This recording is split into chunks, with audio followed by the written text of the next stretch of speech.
सभी का हमारे गवर्नमेंट जॉब्स जो चैनल है इसमें आपका स्वागत है। तो आज के इस वीडियो में हम लोग जानने वाले हैं कि एसएससी एमटीएस क्या है और एसएससी एमटीएस की तैयारी आप कैसे कर सकते हैं। पूर्ण जानकारी आपको इस वीडियो में हम देने वाले हैं, तो वीडियो को पूरे लास्ट तक आपको देखना है, बीच में स्किप नहीं करना है ताकि आपको अच्छे से समझ में आ सके कि एसएससी एमटीएस क्या होता है। अगर आप एसएससी एमटीएस की तैयारी करना चाहते हैं या आपके दोस्त करना चाहते हैं या कोई रिश्तेदार में रिलेटिव्स में करना चाहते हैं, तो चलिए शुरू करते हैं। सबसे पहले अगर हम बात कर ले तो एसएससी एमटीएस क्या है, ये पहला प्रश्न आता है हमारे मन में। एसएससी एमटीएस जो है एक केंद्र सरकार की ग्रुप सी नौकरी होती है। तो जो एसएससी एमटीएस की बात करें तो ये केंद्र सरकार की ग्रुप सी की नौकरी होती है। इसमें काम क्या होता है? पियून का काम होता है, ऑफिस हेल्पर का काम होता है, फाइल वर्क का काम होता है, क्लीनिंग आदि का काम आ जाता है। अब यहाँ पे एसएससी एमटीएस के अंतर्गत आने वाले जो वर्क है वो आपको समझ में आ गए होंगे कि एसएससी एमटीएस जो होते हैं ये केंद्र सरकार का ग्रुप सी का एक जॉब होता है, ठीक है।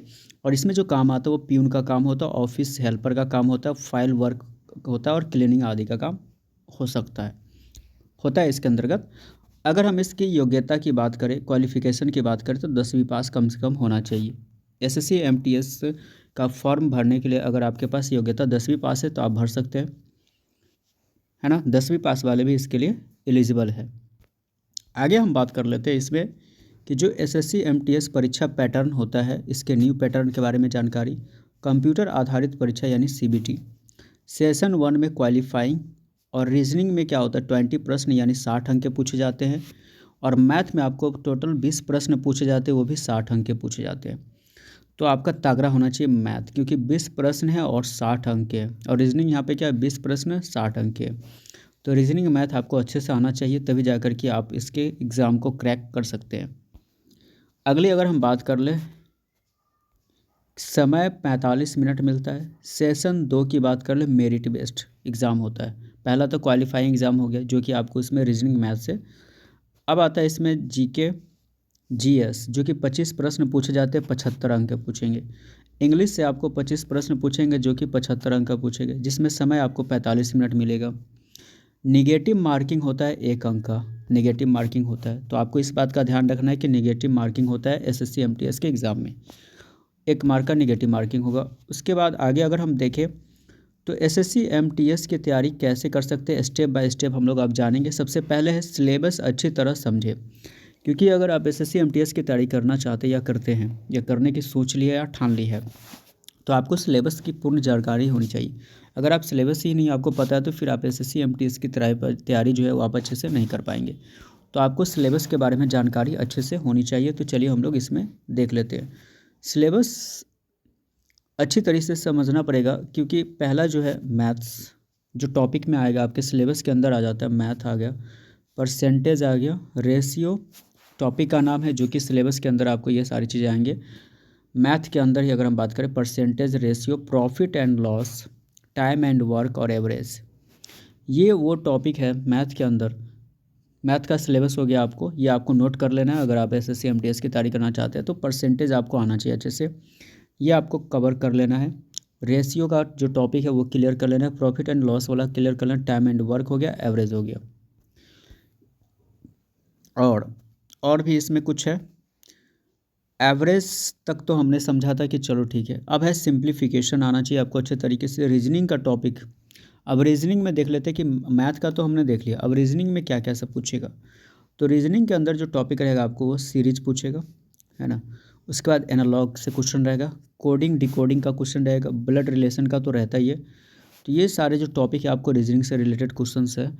तो आपको ये सिलेबस आपका रीजनिंग का कंप्लीट होना चाहिए। सीरीज अच्छे से, एनालॉग पढ़ लेना है, कोडिंग डिकोडिंग आना चाहिए अच्छे से 100%, ब्लड रिलेशन भी आपको जानना है रीजनिंग के अंदर। अगर आप बात कर लें, अब हम जी के डायरेक्शन भी पूछ देता है रीजनिंग के अंदर, डायरेक्शन भी आना चाहिए, ठीक है। अब हम बात कर लेते हैं जीके जीएस, जिसमें आपको हिस्ट्री अच्छे से कवर होनी चाहिए, ज्योग्राफी आनी चाहिए, पोलाइटी आनी चाहिए, और उसके बाद साइंस, करेंट अफेयर्स, ये आपका जीके जीएस से आ गया। तो हिस्ट्री आपको अच्छे से कवर होना चाहिए 9th-10th का। ज्योग्राफी भी आपको 9th-10th का ही कवर करना है, 9th का और 10th का कवर कर लेना है। पॉलिटी भी आपको 9th-10th का ही कवर करना है, साइंस भी, करेंट अफेयर्स भी इसमें हो गया। अब हम इंग्लिश की बात कर लेते हैं, ठीक है। तो इंग्लिश में जो टॉपिक है, तो इंग्लिश के अंतर्गत अगर हम ध्यान दें तो इसमें होता है वोकेबुलरी, ठीक है। तो वोकेबुलरी आपको अच्छे से कंप्लीट करना है, साथ में आपको ग्रामर अच्छे से आना चाहिए इंग्लिश के अंतर्गत अगर आप कंप्लीट कर रहे हैं तो। उसके बाद आ गया सिनोनिम्स एंड एंटोनिम्स आ गया, क्योंकि ये बहुत ही ज़्यादा पूछे जाते हैं, क्योंकि अक्सर एग्जाम में, ज़्यादातर एग्जाम में ये पूछे गए सिनोनिम्स और एंटोनिम्स। उसके बाद है सेंटेंस एरर, बहुत क्वेश्चन पूछते हैं सेंटेंस एरर।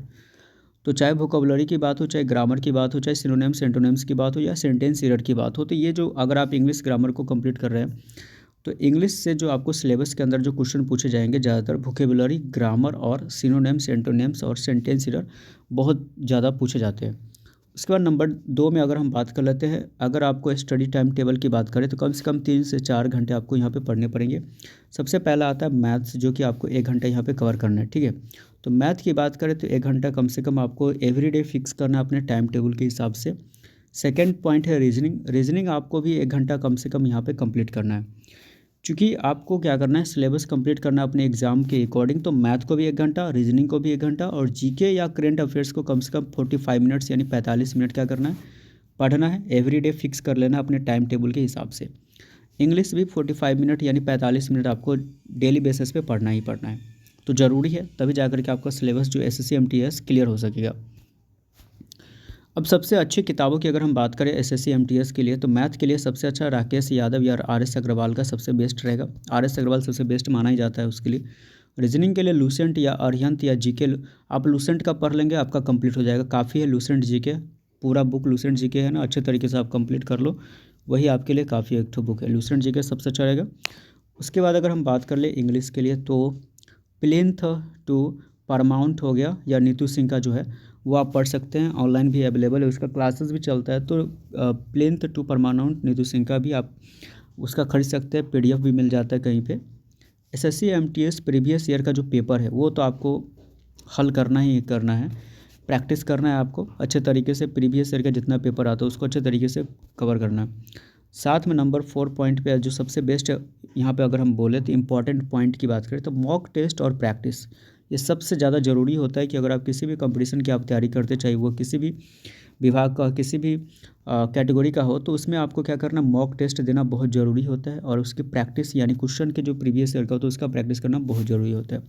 हफ्ते में 2 से 3 मॉक टेस्ट आपको लगाने हैं, 100% हफ्ते में 2 से 3 मॉक टेस्ट लगाने रोज़ 30 से 40 जो सवाल है मैथ और रीजनिंग और प्रीवियस ईयर के जो क्वेश्चन पेपर है ज़रूर करना है आपको।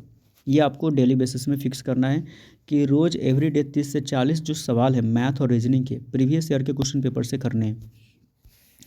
नंबर 5 पे अगर हम देखें तो यहाँ पे इंग्लिश के लिए जो खास टिप्स, अगर हम रोज़ 10 नए शब्द आप पढ़ सकते हैं, ग्रामर रूल्स याद करें, छोटी पैसेज पढ़ने की आदत डालें, तैयारी का सही तरीका आपका यही होता है।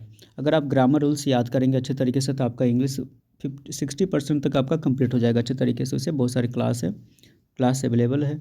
पहले कॉन्सेप्ट क्लियर करना है आपको, उसके बाद फिर प्रैक्टिस प्लस स्पीड बढ़ाना है, उसके बाद आखिरी में मॉक टेस्ट एनालिसिस करना है। ये 3 रूल्स होते हैं। जब आप इतने सारे सिलेबस कवर कर लेंगे तो फिर लास्ट एग्जाम के टाइम में क्या करना है, आपको कॉन्सेप्ट क्लियर करके रखना है, प्रैक्टिस स्पीड बढ़ाना है और आखिरी मॉक टेस्ट लगाना है। SSC MTS की जो सैलरी होती है लगभग 18,000 से 22,000 तक पर महीना होता है, DA प्लस HRA मिला करके। तो लगभग 18,000 से 22,000 सैलरी होता है SSC MTS का, जो कि महीने का होता है 18,000 से 22,000, जो कि DA प्लस HRA मिला करके होता है। तो ये पूर्ण जानकारी हमने इस वीडियो में आपको दिया SSC MTS को लेकर के। तो आई होप, आशा करते हैं कि आपके जो सारे डाउट्स हैं सारे क्लियर हो गए होंगे। तो अगर मेरे चैनल पे इस तरह के गवर्नमेंट जॉब से रिलेटेड वीडियो देखना चाहते हैं, क्योंकि हम डेली बेसिस पे लाते रहते हैं नोटिफिकेशन क्लियर, मतलब लाते रहते हैं किसी भी तरीके जॉब की जानकारी, तो मेरे चैनल पे अगर आप पहली बार विजिट किया तो चैनल को जरूर सब्सक्राइब करें। मिलते हैं नेक्स्ट वीडियो में, तब तक के लिए बाय बाय।